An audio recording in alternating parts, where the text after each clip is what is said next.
Oke, Assalamualaikum warahmatullahi wabarakatuh. Waalaikumsalam. Hari ini kita bincang politik bersama pengamat Bang Magindo Togar, pengamat politik di Sumatera Selatan yang banyak memberikan pencerahan terkait permasalahan politik di Indonesia dan Sumatera Selatan khususnya Bang.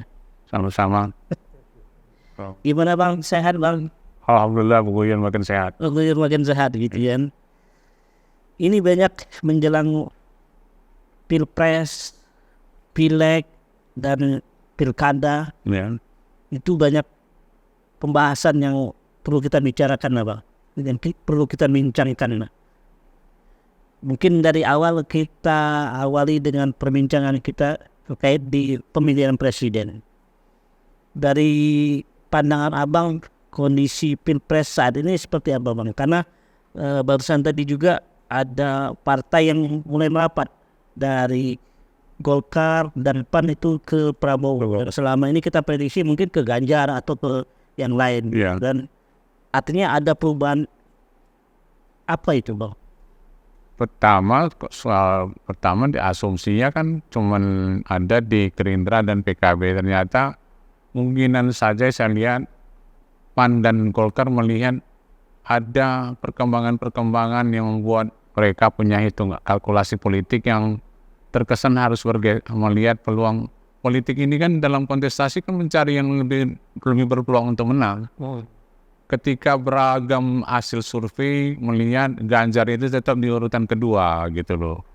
Dan kalaupun terjadi misalnya katakanlah Prabowo belum diuntungkan, mungkin ada putaran kedua kalau tiga pilpres, tiga capres, dan di situ biasanya nanti malah runner up yang memperoleh limpahan kemenangan dari urutan ketiga dalam pilpres nanti. Asumsinya kan begini, selama ini kan Pak Prabowo, Ganjar, dan Anies. Kadang-kadang mungkin ada juga beberapa lembaga survei yang menempatkan Ganjar di atas gitu loh. Kadang Prabowo udah ada, katakanlah kalau ada 7 lembaga survei, 4 cenderung ke Prabowo, 3 ke Ganjar. Anies masih tetap stagnan di ranking 3 terus. Nah, dengan ada simulasi tadi, kalau terjadi misalnya 2 putaran, malah nanti diuntungkan tuh yang runner up. Nah, apalagi kalau sekarang image yang berkembang, kecenderungan untuk mengarah ke Prabowo itu semakin kuat karena dulu pendekatan massa yang ada di kelompok Anies itu lebih cenderung dekat secara psikologis ke Pak Prabowo ketimbang ke kelompok Pak Ganjar yang disupport oleh PDIP kan begitu. Berarti ada potensi penambahan partai ini untuk Prabowo ini?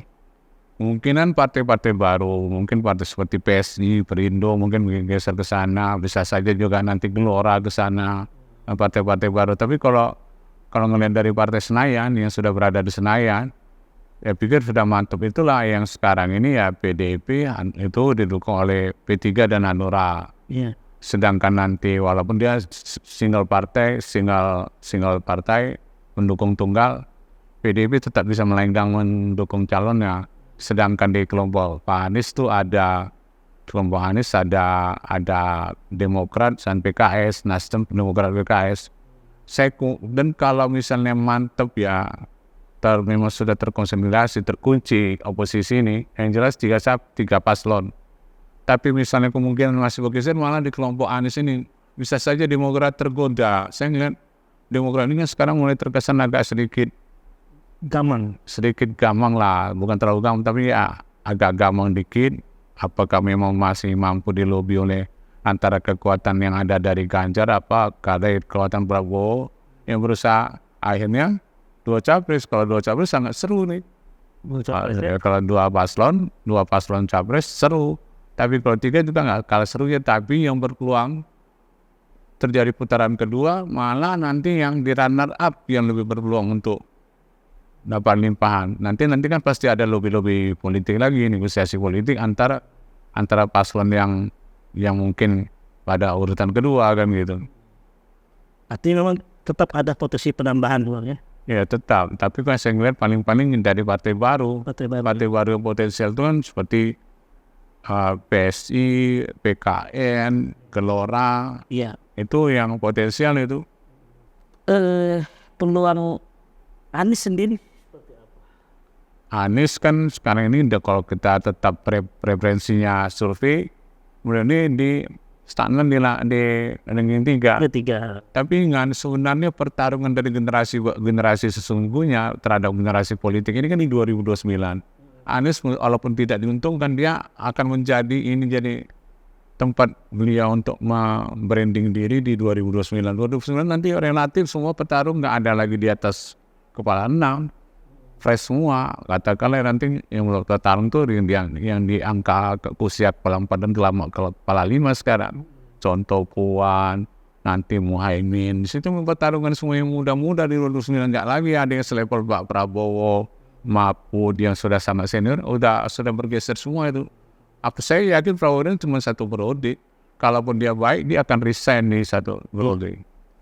Ini kita juga mengangkat di edisi ketiga ini soal cawapresnya. Itu berpeluang. Iya, Ganjar. Itu pilih Erik atau Ridwan Kamil. Potensi Erik dan Ridwan Kamil sendiri seperti apa, Bang? Kalau saya lihat malah sekarang kalau untuk Pak Ganjar ini banyak ada lagi satu pilihannya tadi, Sandiaga Uno. Sandiaga Uno jelas itu support oleh partai, yaitu Partai P3. Sedangkan Pak RK ini kan kader Golkar sekarang kan. Erik ini kan nggak apakah benar kader PKB atau nggak jelas kan, dia murni profesional. Dia kecenderungan dia kemarin malah coba mendekati PAN lagi kan. Kalau Ganjar, kalau si RK jelas, tapi sekarang Golkar sudah merapat ke Prabowo. Iya. Ini persoalannya. Sudah makanya yang paling berpeluang saya lihat malah Pak Sandiaga Uno. Dan irisan politiknya pun lebih menguntungkan ketimbang Pak Erik mungkin dari segi logistik. Iya. Ridwan Kamil mungkin basis konstituen Jawa Barat yang cukup besar dengan DPT-nya di daftar pemilih tetap ya tinggi, konstituennya cukup besar, nomor 1 di Indonesia. Tapi ya sekarang nggak didukung oleh partai politik. Beliau di situ persoalannya. Pak RK ini siapa tadi ya, Pak Erick Thohir nggak didukung oleh parpol. RK sudah Golkar sudah beralih ke Pak Prabowo. Oke. Artinya memang perubahan terus akan terjadi. Ini masih cair, masih inilah. Nanti terkunci ini kan di bulan 9. Kena loket politik locknya itu nanti di bulan 9. Itu sudah bulan 10 sudah mulai pendaftaran capres kan? Iya. Oke, kita balik turun sedikit, Bang, dari Pilpres ke DPR RI gitu kan. Jadi Pilpres akan kuat bila didukung oleh caleg-calegnya yang di Senayan juga gitu kan. Potensi partai-partai di Senayan itu seperti apa, Bang? Maksudnya apakah memang nanti mereka yang ada di Senayan itu bisa abadi atau memang ada pendatang-pendatang baru nanti? Kalau penentuan capres kan tetap pemilu ini kan tetap hasil pemilu kemarin kan. Ya, betul. Tapi untuk partai politik, tapi bagaimana komposisi legislatif ini saya sedikit banyak ada terjadi perubahan. Kalau di Sumsel sendiri saya pikir paling tidak ada sepertiga pendatang baru di DPR RI. Sepertiga. Kalau di DPR provinsi malah lebih banyak. Saya lihat kota malah lebih banyak lagi. Kenapa? Orang sudah tahu bagaimana tradisi berkontestasi dan bagaimana trik-trik ataupun jurus-jurus untuk menang, untuk masuk atau terpilih sukses jadi anggota legislatif itu semua sudah pada mulai paham. Misalnya mereka konsolidasi ke konstituen, kemudian kedekatan dengan penyelenggara, ya kan? Dan kapitalisasi politik kan semakin kuat. Jadi orang sekarang dia berlomba-lomba yang bertarung sekarang mengandalkan kapitalisasi. Dan sekarang apa yang banyak uang? Ya, uang dan kemudian itu uang tadi contohnya misalnya untuk membuat brandingnya mulai dari alat peraga kampanye yang mainstream dan non mainstream, yang media sosial ataupun yang fisik, kemudian tim untuk koordinator di lapangan simpul-simpul untuk membuat basis dukungan semakin sebenarnya polanya semakin mungkin cuma sebenarnya nggak banyak berubah, cuman semakin banyak yang berkompetisi dalam pola yang lama dan tinggal muatannya dikencengin, diperbesar volumenya, kemudian kekuatannya. Misalnya dulu mereka sudah tetap mengandalkan logistiknya diperbesar. Kemudian basis dukungan yang dulu cuma ada 100 simpul, sekarang 150 simpul. Kemudian basis saksi ini diperkuat mereka. Tapi akhirnya bermuara pada kapitalisasi.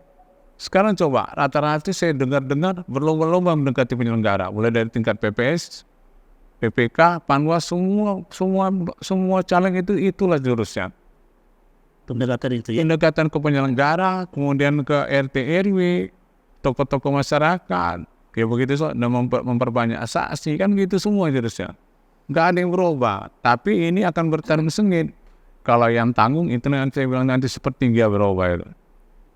Yang tanggung-tanggung gitu ya. Ya, ada bahasa yang kemarin nggak merawat konstituennya, itu tergeser.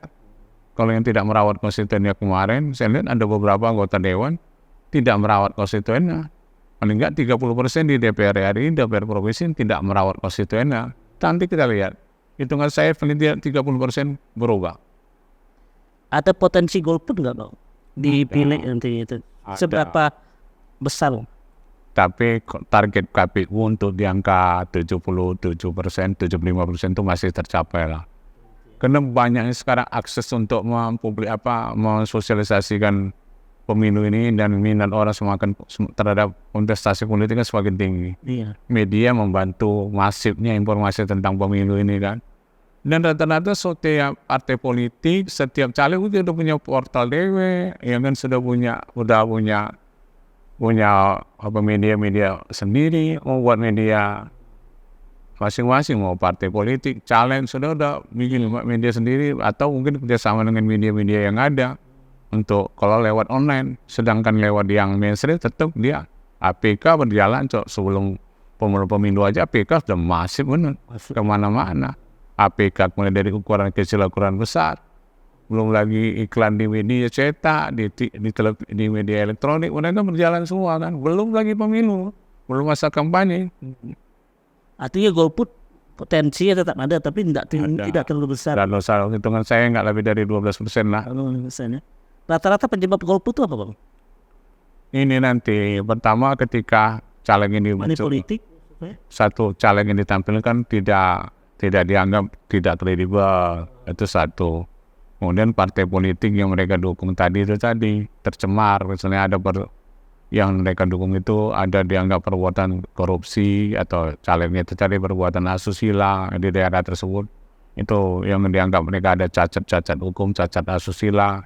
Dan tadi kalau money politik yang mereka katakanlah imbas money politik tidak menyapa mereka gitu. Iya, tidak menyapa mereka. Tidak menyapa mereka, ini mereka ya itu tadi yang dianggap yang menyentuh mereka aja, mereka menggunakan hak pilihnya karena merasa terikat sudah memperoleh sesuatu dari para caleg dan partai politik tadi. Iya gitu Bang. Berarti memang itu penyebab golput itu Bang ya.